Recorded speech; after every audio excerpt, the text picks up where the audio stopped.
Good morning everyone. मैं विनीत आप सभी का स्वागत करता हूं आप सबके चैनल संदीप क्लासेस पर। जैसा कि पता है कि ग्रुप डी के एग्जाम चल रहे हैं, उसमें जो साइंस का लेवल आ रहा है, आज हमने ये तय किया है कि कुछ क्वेश्चन उसके जो लेवल आ रहा है उसके भी करवा दिए जाएं, ताकि आपका एक भी क्वेश्चन इससे बाहर न जाने पाए। इस वजह से एक भी क्वेश्चन आपका छूटने ना पाए।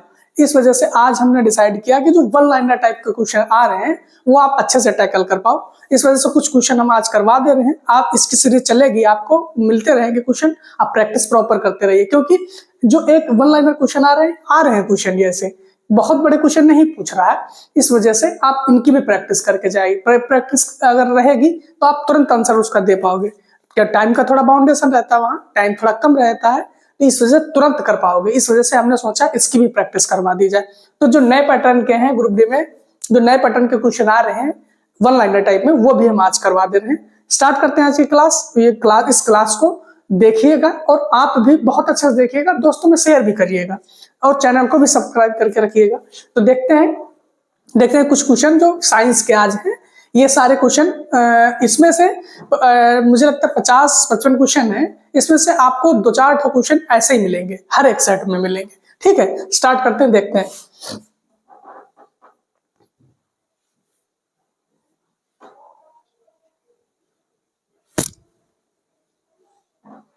देखिए, कार्य का मात्रक सबको पता है। कार्य का मतलब मात्रक क्या होगा? जूल।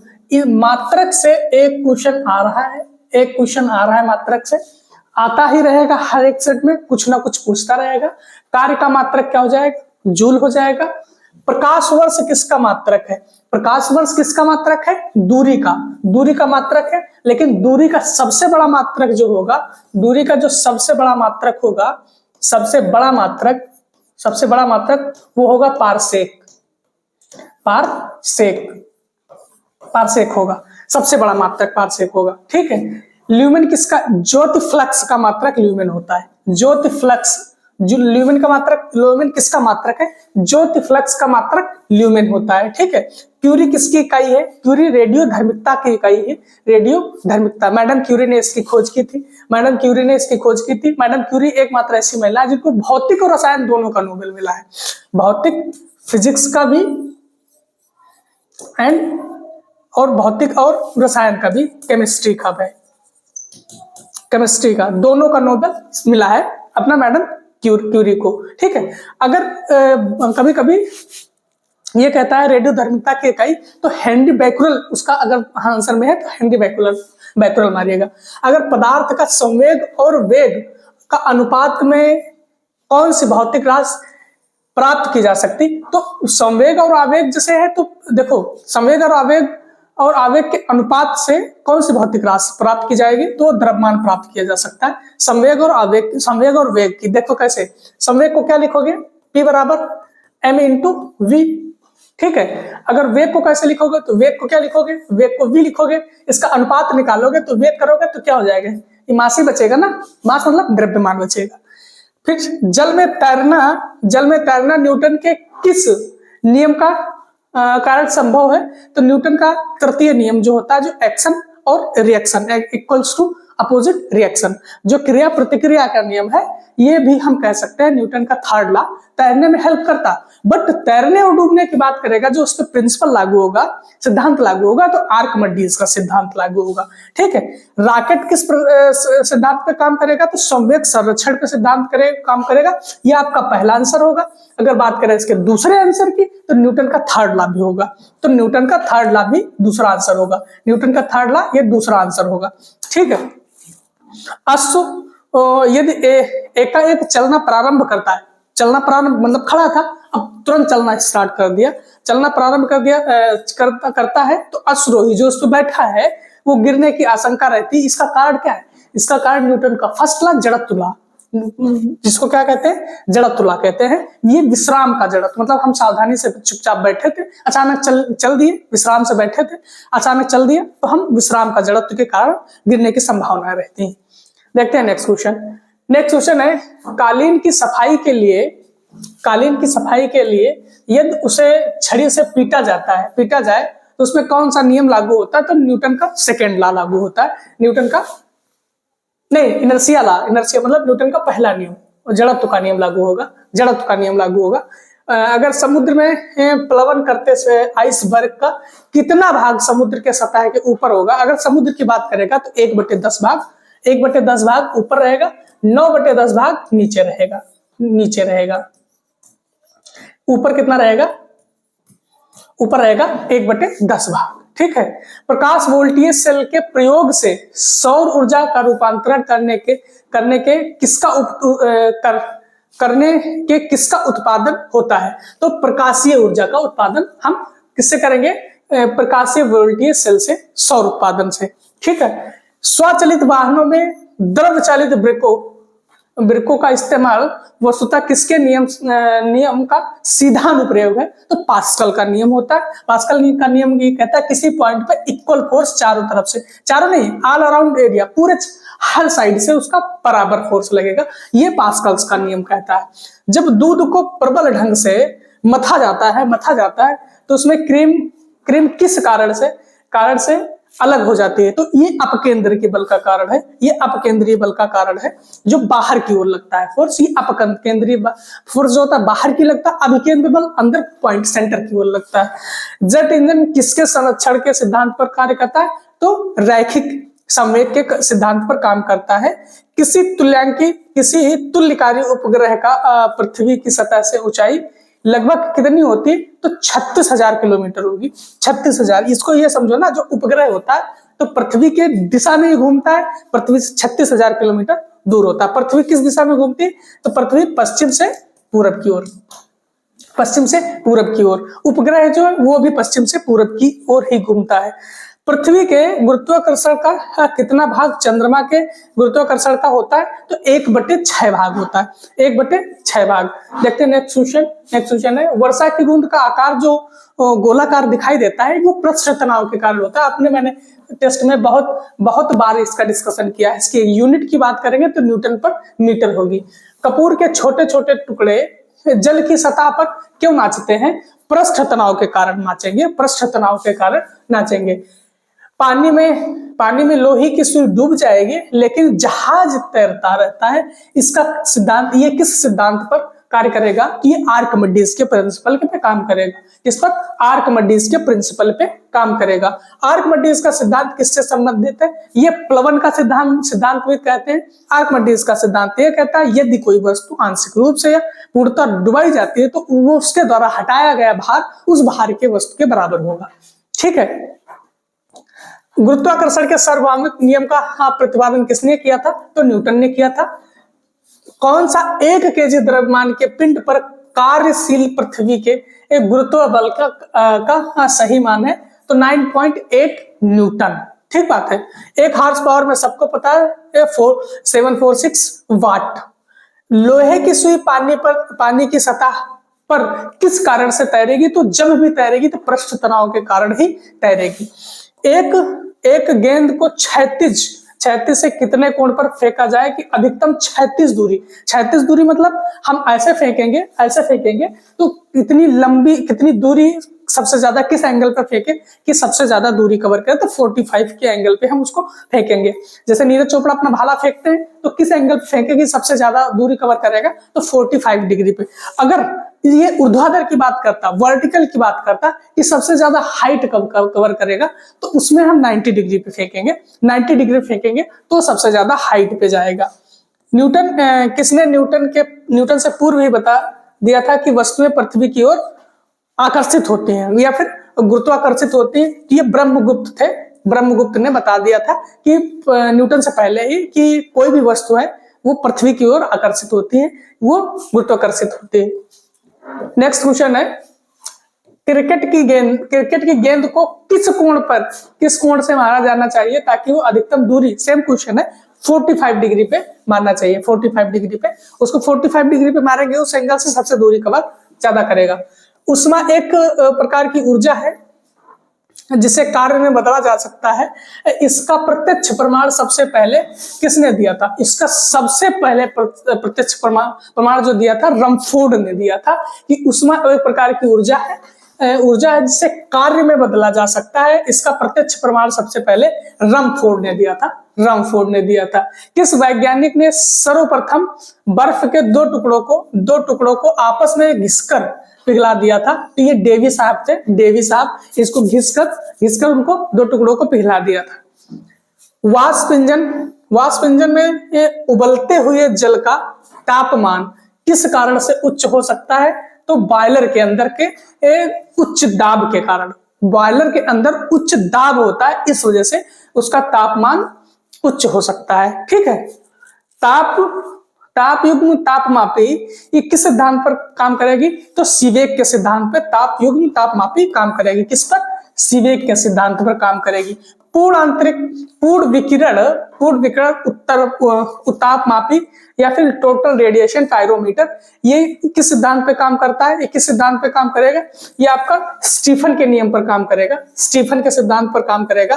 और ये जो पायरोमीटर है उच्च तापमान नापता है। 800 डिग्री सेंटीग्रेड से अधिक तापमान नापता है। 800 डिग्री सेल्सियस से अधिक तापमान नापता है। दूर की वस्तुओं जैसे सूर्य आदि का ताप किस तापमापी द्वारा मापा जाता है? तो पूर्ण विकिरण उत्तापमापी द्वारा मापा जाता है। पूर्ण विकिरण उत्तापमापी द्वारा मापा जाता है। देखते हैं नेक्स्ट क्वेश्चन। कितना तापमान होने पर पाठ्यांक सेल्सियस और फ़ारेनहाइट तापमापियों का एक ही होंगे? तो -40 डिग्री सेल्सियस पे अगर होगा तो दोनों फ़ारेनहाइट और सेल्सियस इक्वल रीडिंग प्रदर्शित करेंगे। सेल्सियस पैमाने का 0 डिग्री फ़ारेनहाइट स्केल पर कितना होगा? तो 32। मैंने इसको बहुत बार बताया है। मानव शरीर का तापमान अगर 98.6 डिग्री सेल्सियस है तो इसका 6 फ़ारेनहाइट है। ये फ़ारेनहाइट है तो उसका सेल्सियस में करेंगे तो 37 डिग्री सेल्सियस। अति लघु समय अंतरालों को सही मापने के लिए किसका प्रयोग किया जाता है? तो किसका? परमाणु घड़ियों का। कि एक मनुष्य का तापमान 60 डिग्री सेल्सियस है तो उसका तापमान फ़ारेनहाइट में कितना होगा? 140 फ़ारेनहाइट। किससे निकालोगे? इससे निकाल लो। C/C - 0, 100 - 0, F - 32, 212 - 32।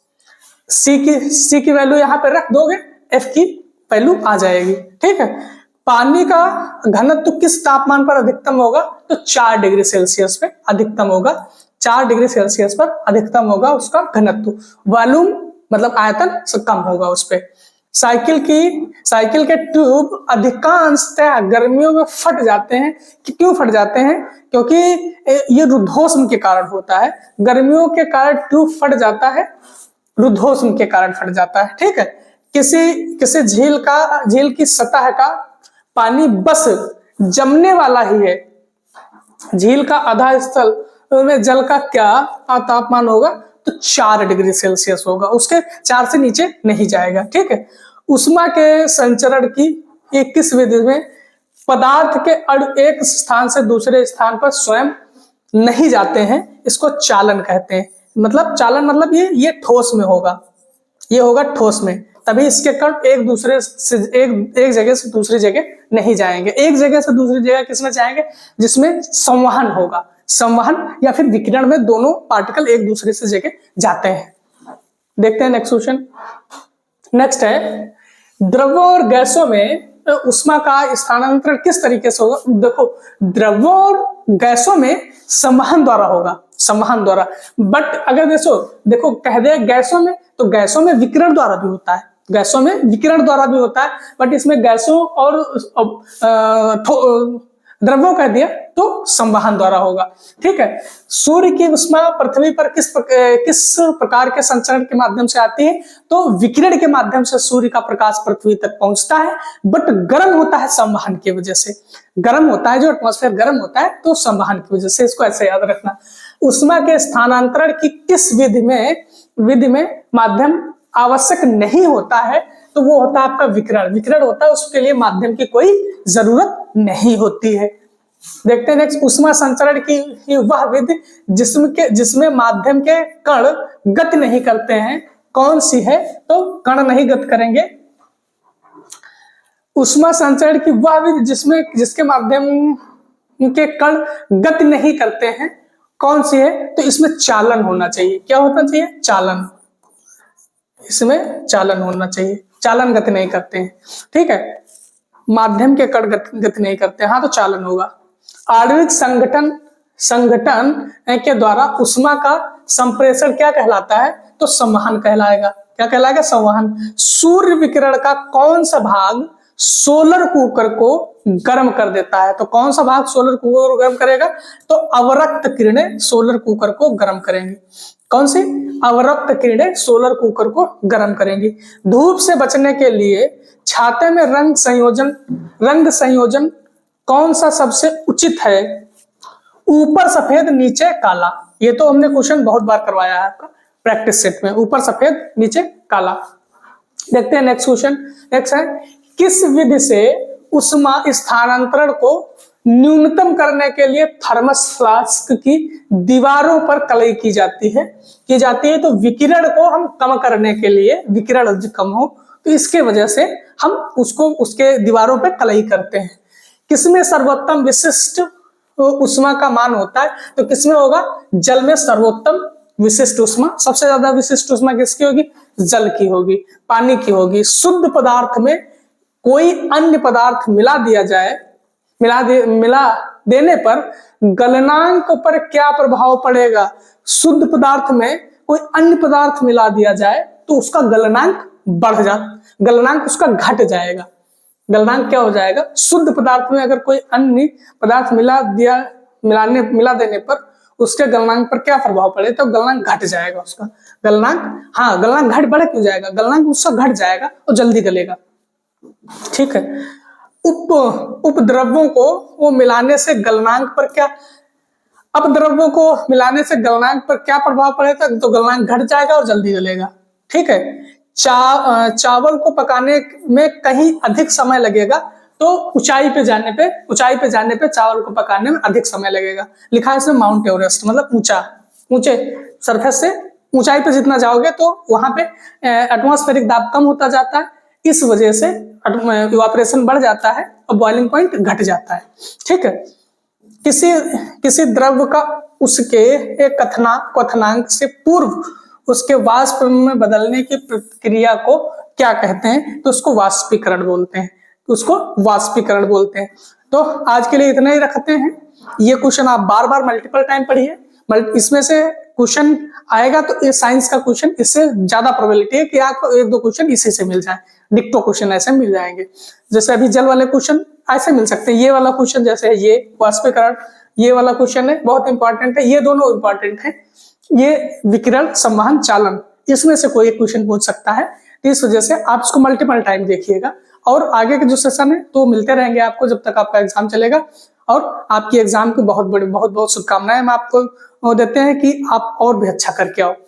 तो इस चैनल को सब्सक्राइब भी करो और ये लेक्चर अपने दोस्तों में भी सेंड करो ताकि वो भी इसका यूटिलाइजेशन कर पाए। Thank you.